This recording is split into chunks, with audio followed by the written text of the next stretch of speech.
방송 뉴스엔진 정답은 없다. 지금 시작합니다.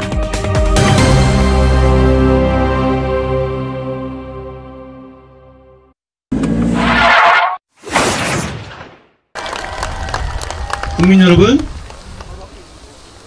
헌법재판소의 탄핵 인용 결정으로 이제 남은 것은 이재명 대표뿐입니다. 그가 형사법정에서 심판받기 전에 우리 국민은 그걸 기다리지 않고 이번 선거에서 심판할 것입니다.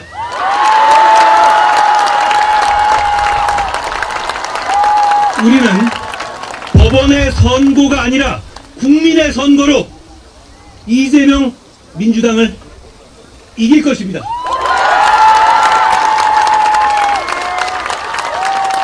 국민 여러분, 우리가 이깁니다.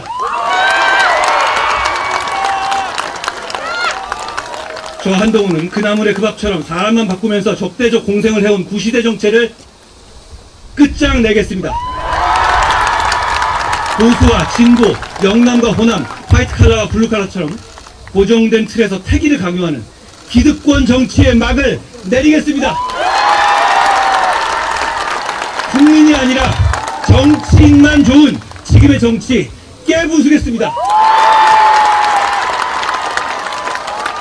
우리는 정치를 교체하고 세대를 교체하고 시대를 교체해야 합니다. 보수 대통합으로 정권 재창출에 앞장서는 방송입니다. 이기는 후보 확실하게 밀어주는 방송입니다. 뉴스엔진 정답은 없다. 오늘도 즐겁게 문 열고 시작합니다. 티키 타카 쇼! 타카 아저씨, 네. 내가 소리 지르면서 좀 쫄았어요. 왜? 아니, 왜냐면 제가 토요일에 이렇게 소리를 질렀잖아요. 옆방에서 네. 나 잡으러 왔단 말이야. 시끄럽다고 옆방에서. 아, 기운이 전해졌네. 그러니까. 와, 그래야지. 소리를 지른다고 질렀는데 약간 쫄았어요. 잡으러 오면 저 좀 방어해주세요. 네, 걱정하지 마세요. 왜냐면 내 목소리니까 나를 잡으러 올 거 아니야. 좋습니다. 오늘은 우리 변호사님 계시잖아. 네. 든든합니다. 소리 질렀는데 제가 잡혀가지 않아요. 디펜스 가능한? 가능하죠. 가능하죠. 오케이. 네, 설주한 변호사님 함께합니다. 네. 한 3주 만에 왔나요? 오늘 2주 만인가? 꽤 오랜만에 왔는데 많이 바뀌었네요. 그렇죠. 여기도 많이 바뀌고 또 여기 건물도 올라오는데 굉장히 사람들이 북적북적 하더라고요. 오늘 핫했죠. 그러니까요. 저 깜짝 놀랐습니다. 오늘 이제 4층에 우리 홍. 정말. 네, 홍이 문 열었어요. 그래서 그런지 모르겠는데 장이 섰다라는 생각이 들더라고요. 그러니까 장이 서니까 오시잖아요, 장돌뱅이가. 맞아. 아니 이건 제 말이 아니에요. 그렇죠. 본인 표현이에요. 본인 표현. 사실. 네, 장돌뱅이가 어떻게 장이 섰는데 안 가느냐. 그래서 장이 섰구나. 정말 이 생각이 들 정도로 여의도가 간만에 되게 이렇게 북적북적 하더라고요. 그러니까 원래 여의도가 선거철이 아니면 되게 그렇게 막 붐비지는 않잖아요. 근데 지난 대선 때 벌써 생각해 보니까 2021년도에 제가 여기 물론 국민의힘 쪽은 아니었습니다만은 반대편에 있었습니다만은 그때도 되게 북적북적하다 생각이 들었었는데 오랜만에 약간 오늘 다시 오면서 그런 분위기를 느낄 수가 있어서 진짜 이제 시작이 됐구나 라는 생각이 몸으로 느껴지더라고요. 그래도 아시잖아요. 뉴스 엔진이 제일 먼저 왔어요. 그렇죠. 저는 맨 처음에 이 뉴스가 났잖아요. 그렇죠. 한동훈 대표, 그다음에 홍준표 대표, 유정복 시장님 이렇게 해가지고 이 대하빌딩에 이렇게 자리를 틀었다라고 했을 때 저기 나 일주일에 한 번씩 가는 곳인데 그렇죠. 그래서 참 이게 예사롭지 않은 거였구나라는 생각이 좀 들어서 아무래도 뉴스 엔진이 지지하고 어떤 지향하는 분이 좋은 소식이 생기지 않을까라는 생각을 했었습니다. 그렇습니다. 그래서 저희가 또 우리 변호사님 왔으니까 한 번만 더 자랑할게요. 타카 아저씨, 제가 뭐 자랑하는지 아시죠? 네. 저희가 어제 토요일이다. 토요일 날 오전 8시 5분에 드디어 30만 돌파. 아니 갈 길은 멀지만 30만 돌파했어요. 네. 하여튼 뭐 1차적인 고비는 넘긴 것 같아요. 네.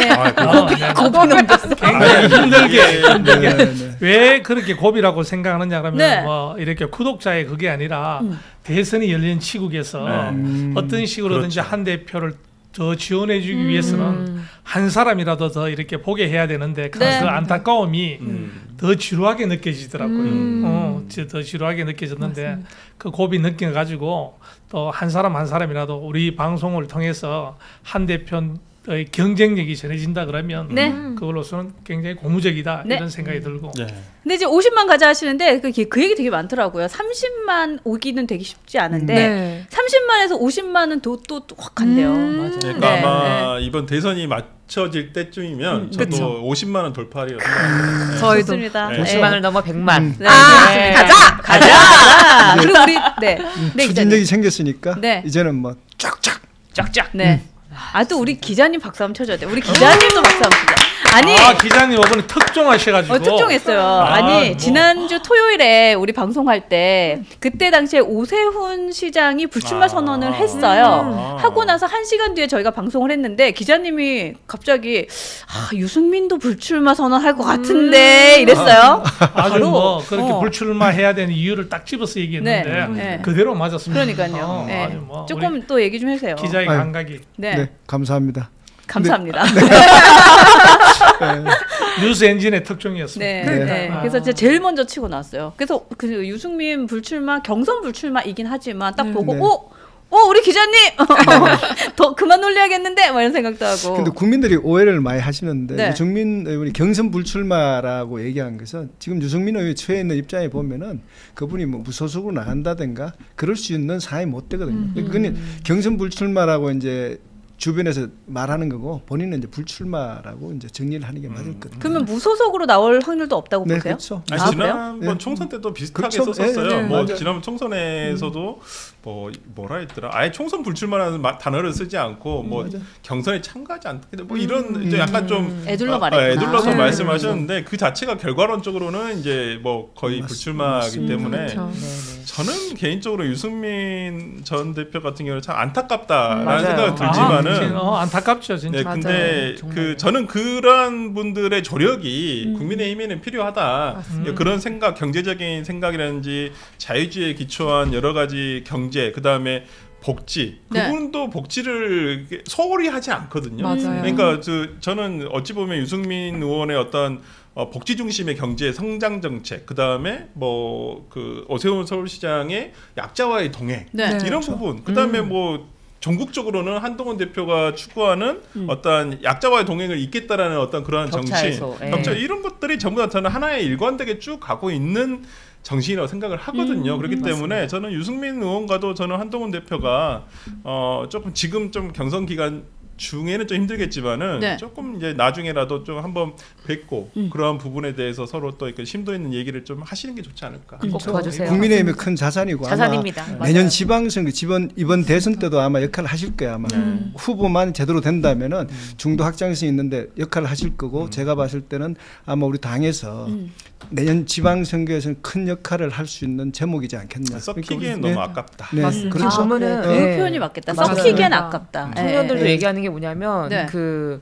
유승민 전 대표께서 다음에 지선 때 경기도지사나 이런 쪽으로 나오셔가지고 역할을 네. 하셨으면 좋겠다 이런 의견들도 많이 얘기하고 있거든요. 네, 그렇죠. 네. 실제 지난번 지방선거 때도 유승민 의원이 만약에 나갔더라면 그 아, 결과는 이겼죠.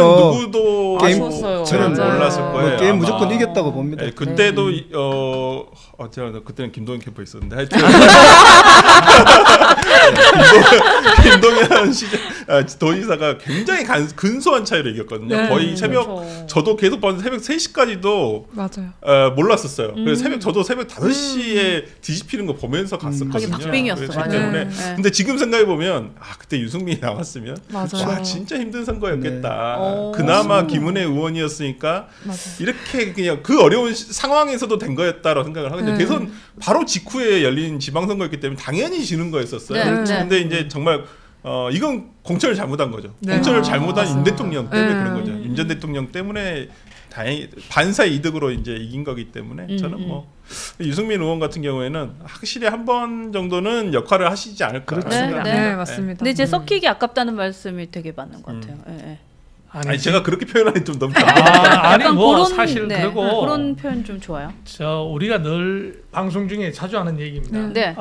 능력하고 실적이 있어야 되는데 김은희 씨가 어떤 능력이 있어가 도지사를 나가지요. 대한민국에서 가장 큰 도에 비교를 해봐도 그렇지 공천할 때 뭐죠? 줄공천이라서 그런 거 아닙니까? 줄공천에 능력 공천이 아니라 우리 이런 것을 우리가 타파해 나가야 된다. 맞습니다. 이것이 뭐죠? 한동훈이가 정치 교체 이런 그렇죠. 부분하고 맥락을 같이 하는 겁니다. 맞습니다. 아니 김은희 씨가 어떻게 경기도 도지사에 무슨 능력으로 나아갑니까? 하긴 딱 드는 뭔가 떠오르는 뭔가 공적이 없네요. 그러니까요. 네, 딱 없죠. 떠오르는 게 없네요. 없습니다. 어떤 경기도가 되겠다 그려지는 그건 것도 있었다. 없고. 바이든 날리면 실드 치던 분 아니에요? 나 그 생각 나는데 바이든 날리면 그거 실드 쳤던 거 그거 생각 하나 나는데 정말 그거 외에는 김은혜 의원님 멋있긴 한데. 윤석열 정부의 망조의 시작이었죠. 그런 거. 정말 그 순간부터 맞아요. 아니 생각을 해보면 바이든이라고 하든 그렇게 한다 해서 윤 대통령을 뭐 잠깐 욕하고 지나갈 일이지. 맞아요. 그걸 그렇게까지 우겨가지고 결과적으로 얻은 게 뭐예요? 뭔가 유치해졌지 사람이 그죠? 유치해지고 결과적으로 정말 그 윤 대통령의 정권 초반부에 불통의 이미지를 가져가는데 결정적인 역할을 했다고 생각하거든요. 그걸 참모들이 말렸어야죠. 그걸 13시간 동안 고민해가지고 나온 게 바이든 날리면이라는 얘기가 이게 말이 되는 겁니까? 그거 덕에 경기도지사가 나갔나 보다 그죠? 그랬다는 생각도 들고. 타카저 씨, 하여튼 오늘 그 방금 말씀하셨던 일침은 좋았다, 괜찮았다. 근데 그 타카 아저씨 말씀하실 때 자꾸 이렇게 할 때마다 나 그거 생각나요. 자꾸 이렇게 좀 하지 마요. 자꾸. 내가 흥분해가지고 말할 때마다 이길 수 있는 아까 얘기대로 그 공천이 맞습니다. 줄공천하는 동에 지금도 똑같지 않습니까? 지금도 국회의원도 50명, 60명 한덕수 씨한테 줄 서려고 저라는 것도 뭐죠? 49년생이면 76입니다. 77이고 76이에요. 그러니까 아까 얘기대로 60대 먹은 의원들이 한덕수 씨 밑에 가면 어려 보여요. 어려 보여. 그러니까 세대 교체 안 되는 거예요. 대비 효과인가요? 아니 저는 개인적으로는 한덕수 권한대행에 대해서 상당히 저는 좋은 평가하고 있습니다. 뭐 지금의 위기의 시국에 있어서 안정적인 관리를 해 나가고 있고 그나마 트럼프 2기 정부가 세워졌는데 그나마 지금 어찌 보면 이게 다행인가 싶기도 한 게 협박의 대상이 없어져 버렸어요. 우리나라에. 원래는 상대방이 대통령이 있었으면 그래가지고 엄청 협박을 했을 거예요. 너 나랑 얘기 좀 하자. 이 자리 없어. 근데 부를 사람이 없어가지고 다행히 그나마 한덕수 권한대행이 그다음에 어찌 보면은 통상 본부장도 하셨고 그다음에 그렇죠. 대미 주민대사도 하시고 있기 때문에 미국통이란 말이에요. 그렇죠. 그래서 아무래도 그 지인들이 많다 보니까 맞습니다. 어떤 그 워싱턴에 있는 사람들이 어떤 대한민국에 대해서 그래도 한덕수 권한대행이 잘 관리 매니지먼트를 할 것이다라는 얘기를 했을 것 같고요. 그래서 잘 관리를 하고 있다고는 봅니다.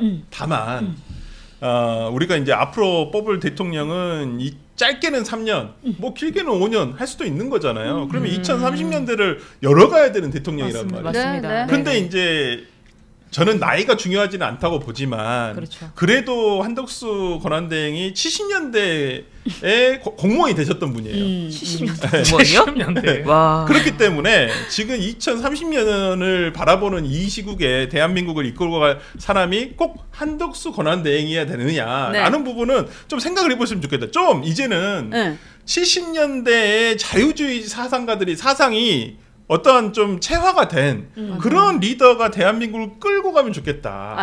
완전 동의합니다. 완전 아니 다들 똑같은 생각하잖아요. 그렇죠. 야, 근데 진짜 한덕수 권한대행이 연세 많은 걸 아는데 70년대 공직생활 시작했다는 얘기 들으니까 나 좀 현타 왔어. 지금 50년 하신 거예요. 50년. 그러니까 우리 50년. 네, 공직생활 50년 하신 거예요. 정확한지 모르겠는데 제가 알기로는 그렇게 알고 있어요. 저도 어제 이력을 좀 봤는데 궁금해가지고 그러니까 그 이력이 시작되는 게 70년대부터여가지고 제가 태어나기도 20년 전이에요. 저희 엄마가 70년생이세요. 근데 70년대에 공직에 들어갔어요. 그래서 저는 현태 온다. 이제는 산업화와 민주화 세력은 이제는 한 챕터를 넘겼으면 좋겠다. 그렇죠. 이제는 우리가 이제 민주화도 저는 다 그분들 존중하고 정말 대한민국을 위해서 필요했다라고 생각을 합니다만은 네. 이제는 우리가 산업화와 민주화로 더 이상 울거먹는 것은 이제 그만 좀 해야 되겠다. 이제는 조금 자유주의 70년대 그다음 90년대 학번 뭐 90학번 이하에 있는 분들 정말 좋은 친구들 정말 그런 분들이 좀 활동할 수 있는 좀 역할을 했으면 좋겠다라고 생각이 좀 들거든요. 네, 뭐 그중에 한동훈 대표도 있는 것이고요. 그다음에 저는 뭐 여러분들 별로 안 좋지만 이준석 대표가 될 리는 없잖아요. 근데 저는 중요한 변수로 생각하고 있거든요. 이번 대선에서 그렇죠. 굉장히 맞습니다. 일단 변수는 현상은 인정해야 되니까. 그래서 저는 그런 분들이 좀 대한민국의 리더로서의 역할을 해줬으면 좋겠다라는 생각이 저는 개인적으로 진짜 듭니다. 근데 아까 댓글 중에서 계속해서 올라왔던 글 중에 하나가 우리 설주환 변호사님은 그래서 언제 오세요? 이거 올 때마다 질문하시는데 지금은 또 조금 민감한 시기입니다. 요것도 국민의힘이 정상화가 되면 그때 네, 정상화가 되면 네. 정상화가 뭔지는 아시겠죠? 정상화의 기준을 좀 하나라도 좀 얘기해 주시면. 일단 한동훈 대표가 그렇죠. 국민의힘의 어떤 후보가 최종적으로 되게 네. 된다면 좋습니다. 5월 3일에 오시겠네 그러면. 5월 3일인가요? 5월 3일에 최종 후보 나오니까 그때는 오시겠네요. 맞아요. 네네네. 그때 그러면 우리 설주환 한동훈 대표님 필요하신가요, 제가? 근데 저 말고도 워낙 유능한 분들이 많아서 한동훈 대표 설 변호사님 오셔야지. 그렇죠. 뉴스엔진은 확실히 필요하시긴 하죠. 맞아요. 저희 너무 좋은데. 오셔야 된다고 얘기하는 거 못 들으셨어요? 아니 오셔야 된다고 얘기했는데 직접. 모르겠어요. 제가 카톡 깔아놓겠습니다. 국회에서 얘기했잖아요. 그래요? 세대 교체 함께 이루자고. 그럼요. 그럼 세대 교체 함께 이루자고. 네. 그거 다 포함되시는 분이잖아요. 그렇습니다. 그럼요. 근데 이제 봄냥이님께서는 이준석은 거론하지 말라고. 아니 여러분들이 싫어하는 건 저도 아는데. 네, 그래서 그 얘기부터 했잖아요. 저는 그래도 이렇게 싫어하는 건 정치 아는데. 평론을 하는 사람이니까 현상은 저는 그렇죠. 얘기를 하고 객관적으로 얘기를 그래요. 했던 거예요. 한동훈 대표에게 필요한 사람일 수도 있어요. 그러니까 이준석 대표가 저는 뭐 심상치는 않다. 그리고 워낙 캠페인을 잘해요.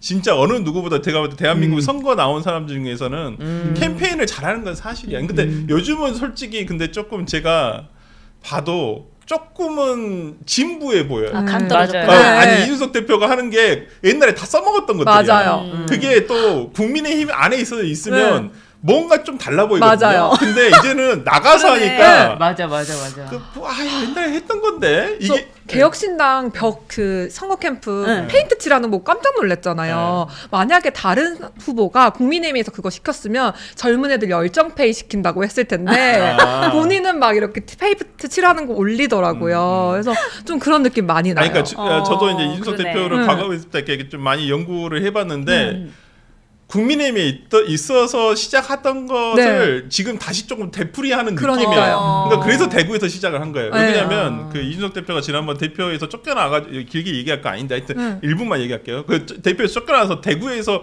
김광석 광장에서 거리에서의 그 연설이 저는 지금도 그 연설을 잊지 못하고 있어요. 정말 잘한 연설 중에 하나거든요. 정치인으로서는. 근데 아마 그때서부터 좀 저는 그 모티브를 삼은 것 같아요. 그래서 대구에서 시작을 했던 것이고 저는 그걸 나쁘다고 보지는 않은데 제가 생각한 이준석 대표의 어떤 이제까지의 약간 그 저의 상상을 뛰어넘는 행보에 비하면 조금 리바이벌한 느낌이다라는 약간 그 음정과 템포를 조금 다르지만 작곡가가 자기 노래 다시 다른 걸 편곡한 느낌이다라는 느낌이에요. 자기 표절 같은. 자기 표절. 그래서 그걸 못 깨는구나. 조금 아쉽다. 미천 떨어졌어 지금. 고갈됐어. 미천이 떨어졌다. 그래서 한동훈 대표가 보여줄 수 있는 게 훨씬 많은 거예요.